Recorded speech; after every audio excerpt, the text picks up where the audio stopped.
parents died early before we got married. So I don't know how to manage that. So with this now, I'll be enriched by your experience. So I know that you have a lot to say on that subject. But let these guys. This question is intriguing. Are we happily married?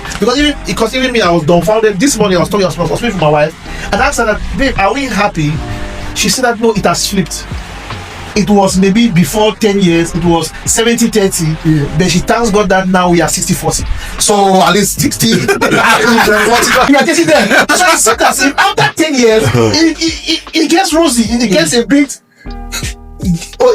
comely because we live in years where we can tolerate. Yes. There are things that we can sweep under the carpet. Yeah. We can pray the serenity prayer. Lord, give me the grace to know what I can change. Give me the grace to accept what I cannot change. So, mon frère Justin. Oui, effectivement, quand tu dis est-ce qu'on est heureux dans le mariage, c'est une question à laquelle on ne peut malheureusement pas répondre facilement. Mais de l'expérience que j'ai par moi-même et des observations que j'ai fait au cours de moi, ça peut se diviser en plusieurs séquences.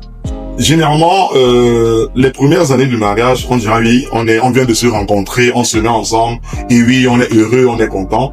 Mais au fur et à mesure que nous évoluons, on apprend à se connaître, il y a des divergences qui se créent, il y a des tensions qui se créent, et je pense pour moi que les 3 premières années, généralement, sont toutes roses. Oui.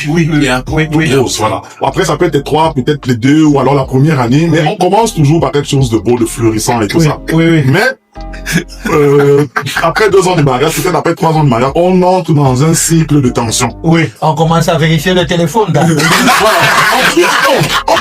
peut vérifier ça. Ce n'est pas, je n'enlève pas ça. Mais on apprend surtout à se connaître. Oui. Parce qu'on vit avec la personne. Oui. Pour ceux qui n'ont pas fait des fiançailles ensemble, on découvre la personne. Les premières années, c'est secret, on vient de se connaître, mais au fur et à mesure, on grandit. On a un conjoint qui ne fait pas forcément la vaisselle à l'heure ou du moins la cuisine est peut-être pas propre. Alors on voudrait qu'elle soit propre. On commence à regarder ça, on est un peu tendu. Mais les enfants commencent à venir. Il y a les enfants qui sont venus, l'attention est portée vers les enfants. On peut avoir l'épouse qui peut trouver que l'homme n'est pas forcément propre, rangé et tout ça. Donc les yeux s'ouvrent, on commence à découvrir certaines choses et on commence à être exigeant. Alors, il y a des tensions qui peuvent se passer entre les 3 et peut-être les 7 prochaines années. Mais la vérité, c'est que si on réussit à gérer ces tensions, on va rester ensemble et on aura bâti quelque chose de solide pour les prochaines étapes. Et maintenant, il y a une autre étape où on vit vraiment le mariage au niveau de son apogée. C'est quand on a déjà un certain âge. On est diminué pour les hommes.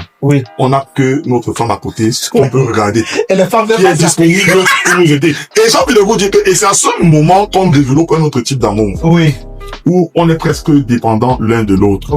Voilà. Donc ça, c'est ma petite observation et contribution. Vraiment, la joie dans le mariage fluctue énormément, mais on peut dire que les 3 premières années sont vraiment toutes roses. Ensuite, on entre dans un autre cycle où il y a beaucoup de tensions. La vie n'est pas toujours facile avec nous. Il faut gérer des situations. Il y a des barrières, on ne s'entend pas toujours. Donc, si on réussit à traverser cela, ça peut prendre 10 ans jusqu'à 10 ans. Mais si on réussit à traverser ça, comme tu as dit, on aura beaucoup appris. On aura compris qu'il y a des batailles qu'il faut mener. Il y en a qu'il ne faut même pas du tout. Voilà. Et je crois qu'on entre dans un autre cycle maintenant de joie. Et maintenant, quand on atteint un certain âge, on peut tous le dire, hein. On devient one share. Voilà. Il y en a, c'est quelque chose qui se bâtit. On a des parents qui ont un certain âge. On peut voir comment ils se comportent. Ce n'est pas de la même façon qu'ils se comportaient 10 ans avant, mais c'est quelque chose de beau. Pour ceux qui ont la chance d'avoir des parents d'un certain âge qui sont encore ensemble, vous pouvez voir comment ils sont fusionnels. Mais ça n'a pas toujours été le cas. Ils ont bâti ça, ils ont travaillé, et ils entrent dans un cycle après où ils sont tous les deux presque un jeu des armes. Ok.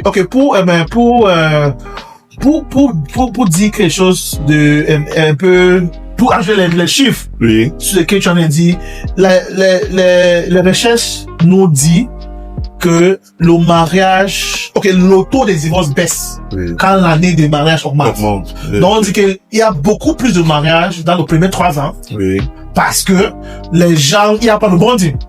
On n'est pas, on ne se connaît pas, on vient de différents, on a les options. Mais après, c'est 3 ans, les enfants sont venus, nos options commencent à être, on dit que nous sommes là. Mais après 10 ans, on a réussi que, bien, il n'y a pas, je ne peux plus faire ça. Il n'y a pas encore, il y a 10 ans, pour commencer à zéro, comment faire comment. So, Mr. Elon, please. Well, I'm very happy for this